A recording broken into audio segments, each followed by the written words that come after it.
بسم الله الرحمن الرحیم. سلام به شما و همه بیننده های عزیز. جناب استاد، سوال داشتم این که مرگ بعضا شنیدیم میگن دو نوع است یا انواع بیشتر داره. یکی مرگ مطلق است، نمیفهم مرگ دیگر چی نوع است. مثلا بعضی ها میگه اگر در فلان جای نمی بودم، فلان جای یا در فلان جنگ نمی رفتم، کشته نمی شدم یا نمی شد، یا انواع دیگر از این گپ ها است. یک موضوعی بود سوال اول. و سوال دومی که استاد، بعضی ها هستن زیاد تلاش میکنن، زیاد زحمت میکشن، کار میکنن، تحصیل میکنن، اما روزگارشان به مو اصطلاح عام خوب نمیشه. این موضوع تقدیر است یا مهارت از اینا است، تلاش از اینا است؟ مثلا دو استاد است، یک استاد است در دانشگاه یا پانتون 100,000 افغانی معاش داره، یک استاد دیگه تلاش هم کرده، 10 سال زحمت هم کشیده، خیلی تلاش هم ممکن از او کرده بکنه، اما از 30,000 20,000 معاش بالا نمیره. تشکر استاد. موفق باشید. خب بسم الله الرحمن الرحیم.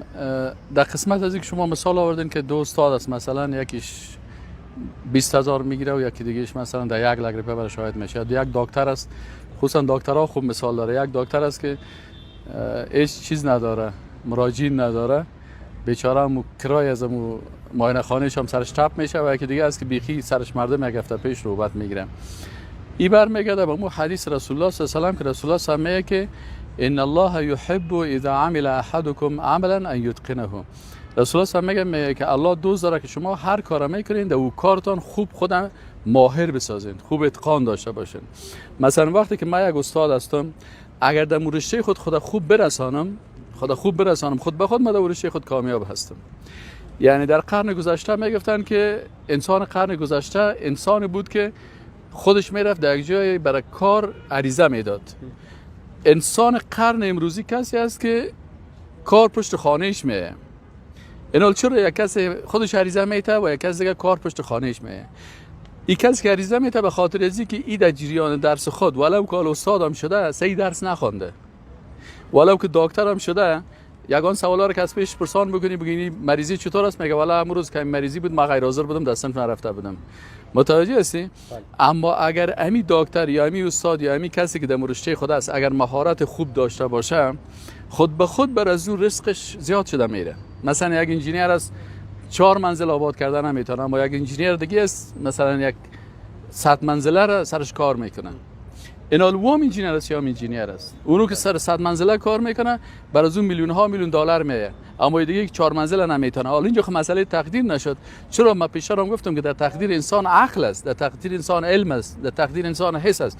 وقتی که انسان از علم خود استفاده میکنه، از حس خود استفاده میکنه، از عقل خود استفاده میکنه، از قرآن استفاده میکنه، از سنت های رسول الله هم استفاده میکنه، این در حقیقت از تقدیر خود استفاده کرده. من چرا ناکام هستم؟ یک کسی مرا میگه والا تو ناکام هستی به خاطر که در تقدیر تو ناکامی هست. من چی خبر دارم که در تقدیر من ناکامی هست؟ اما اگر ما بخوایم که تقسیم اوقات خوب برای درس خود داشته باشم، من ناکام نیستم، اول نمره هستم. پس اینال بسیاری کسا تقدیر نمیفهمن. امی که در تقدیر تو چشم رفته از چشمت استفاده نمیکنی، مخالف تقدیر است یا نیست؟ چخوری هست میری خدا بزور در چخوری میپرتی، در بلند منزل هستی عقلت برات میگه خدا نپرتی، اگه پرتی کشته میشی. تو میری خدا از بالا میپرتی میگه نه والا تو باش ما ببینیم که اجل ما چه قسم است یا آمدگی. الله تو رو میگه که تو از اجل چی خبر داشتی، که اجل تو چه وقت است، ولی تو عقل داشتی. الله برات گفته بود که خدا خودکشی نکن، از بالا از در منزله نپرتو. تو خیسی خود رفتی خدا از در منزله پایین انداختی و تجربه میکنی در چیزی که هر کسی که از در منزله بفته او را که اگه کام پرسان کنی بگی انسان خود از در منزله پرت چی میشه، تکت تکه میشه و از بین میره. این حالا نباید انسان کاری بکنه که او مخالف چی است، مخالف آن چی که تقدیری که به چشم خود میبینه. یعنی وقتی که الله در تقدیر ما چشم داده، ما باید از چشم خود استفاده بکنم. و وقتی که ما از چشم خود استفاده مثبت میکنم، از تقدیر خود استفاده مثبت کردیم. وقتی که الله برای ما عقل داده، از عقل خود استفاده میکنم، از تقدیر خود استفاده کردیم. الله برای ما علم داده، وقتی که من مطابق علم از علم خود استفاده میکنم، از تقدیر خود استفاده کردیم.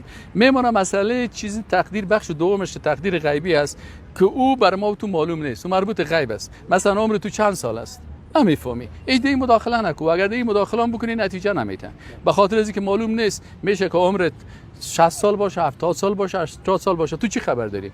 اما خبر نداری که مرگت چه وقت است. از این خاطر بر خودت جور نکن که والا چی است، ما عمرم امیال ختم میشه. خب امیال برو خدا زیر موتر پرتو تو باش اگر ما معلوم شود که تقدیر ما چطور است. اینمی حرام است، این کار ناروا هست، این مخالف تقدیر است. الله تو رو پرسان میگم چرا خود زیر موتر انداختی؟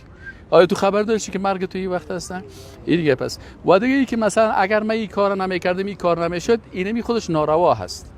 انسان تدابیر خود میگیره، در عالم اسباب استفاده میکنه، اما اگر یک حالت آمد مرگ انسان میه. مثلا اگر ما و شما میاد در این هستیم، یک دفعه میگه انفجار میشه کل ما میمریم دیگه. خب این معنا نیست که اگر من اینجا نمیرفتم نمیمردم. بسیاری کسا عمل در بین خانه خود است میمرن. بسیاری کسا مثلا در اروپا مرگ نیست، در امریکا مرگ نیست.